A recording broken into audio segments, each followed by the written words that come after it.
upang makaiwas sa pagtugis ng pulisya. Nagtago ng palihim ang lalaki sa isang truck na puno ng buhangin. Ngunit habang dumadaan sa inspeksyon, ang mga pulis ay hindi nagbigay pansin sa truck na nagdadala ng putik at agad silang pinayagan na dumaan. Nakita na lamang ang pulis na umakyat sa truck, at pagkatapos ay humawak ng kahoy na tungkod.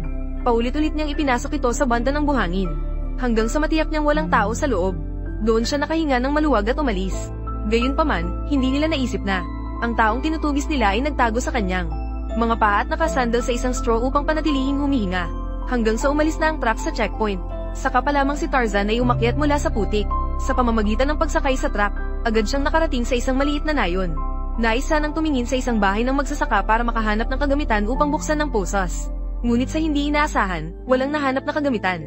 At natuklasan pa siya ng aso ng magsasaka. Pero sa kabutihang palad, habang tumatakbo, natagpuan niya ang isang bisikleta. Sa kaya, siya ay nakaiwas sa pagtugis ng mabangis na aso. Ngunit sa kasamaang palad, dahil nakakadena ang kanyang mga kamay, hindi siya nakasakay ng matagal at sumuko na. At sa mga oras na iyon, sa isang damuhan hindi kalayuan, natagpuan ni Tarzan na may nagkikampang sa tabi ng kalsada. Kaya't nagtago siyang palihim at kinuha ang mga damit na nakababad ng iba.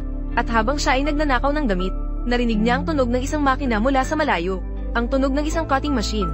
Nang magpahinga ang mga manggagawa, sinamantala niya ang pagkakataon upang nakawin ang cutting machine ng pabrika. Hawak ang mga suot na damit at kagamitan.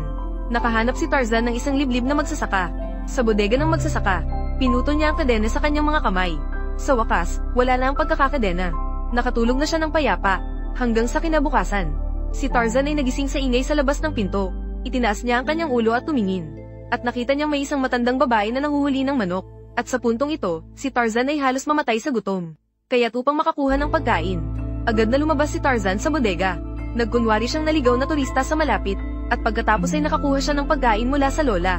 Hanggang sa maubos ang kalahating manok, doon lamang siya nakaligtas. Ngunit habang nag-uusap si Tarzan at ang lola, biglang dumating ang kapitan ng baryo dito, upang hindi mahuli. Agad na tumakbo si Tarzan papunta sa gubat, at nang makatanggap ang pulis ng balita, mabilis silang dumating dito. Pinaikutan nila ang gubat kung nasaan si Tarzan. Pagkatapos ay sinimulan nilang masusing hanapin pataas sa bundok. Samantala, dumating din dito ang mga mamamatay tao ng gang na ipinadala upang patayin si Tarzan. Matapos ang 7 o 8 oras ng paghahanap, ang lugar na pinalibutan ng pulis para kay Tarzan ay patuloy na lumiliit, habang siya ay naghahanda na tumakas pababa sa bundok sa pagdilim.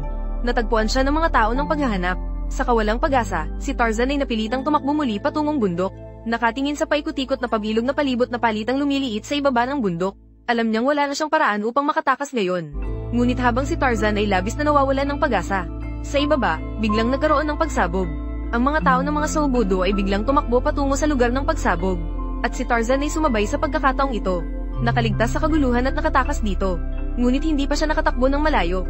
Siya ay nahulog dahil sa isang mamamatay tao ng sindikato. Pagkatapos ay tinaga siya ng mamamatay tao gamit ang kutsilyo sa leeg. Ang digital na kamera ni Wu Meishu. Nasaan ito? Narinig ang mamamatay tao na binanggit si Wu Meishu. Dito na naisip ni Tarzan. Ilang araw na ang nakalipas, talagang nagmamadali si Meishu. Nagpahiram siya ng kamera dito sa kanya. Kaya't nagkunwari si Tarzan at hinawakan ang kanyang bulsa. At akala ng mamamatay tao na nandoon ang kamera sa bulsa ni Tarzan. Nang siya ay naghahanda ng kunin ito, si Tarzan ay kumilos at itinulak ang mamamatay tao. Isang sipa lang ay itinulak niya ang mamamatay tao pababa ng Dallas Dis. Pagkatapos, tumakbo si Tarzan sa paanan ng bundok, sa isang sasakyan. Nakuha niya ang mga damit at sombrero ng kabataang panghuhuli. Pagkatapos, nagkunwari siyang bahagi ng panghuhuli. Matagumpay siyang nakasakay sa bus papuntang bayan. Pagdating sa bayan, natuklasan ni Tarzan ng isang bahay na walang kalalakihan, isang ina at anak, kaya agad niyang tinalian ng mag-ina. Pagkatapos, kumain siya ng natirang kamote ng mag-ina. Nabusog siya. Ngunit sa oras na natapos na siyang kumain, naalala niya na kani-kanina lang. Nasugatan siya sa leeg nang siya ay tinakat ng mamamatay tao. At sinabi sa kanya ng doktor ng kanyang anak, na ang pagkuha ng bone marrow transplant ay hindi dapat mahawakan ng sugat. Naiisip ang kanyang anak na lubos na nangangailangan ng kanyang bone marrow para mabuhay. Agad nagpanik si Tarzan. Agad siyang nagtanong sa nakataling babae kung mayroon silang antibiotic sa bahay. Ngunit sinabi ng babae sa kanya, ang sugatang ito ay kailangan lamang linisin at lagyan ng band-aid.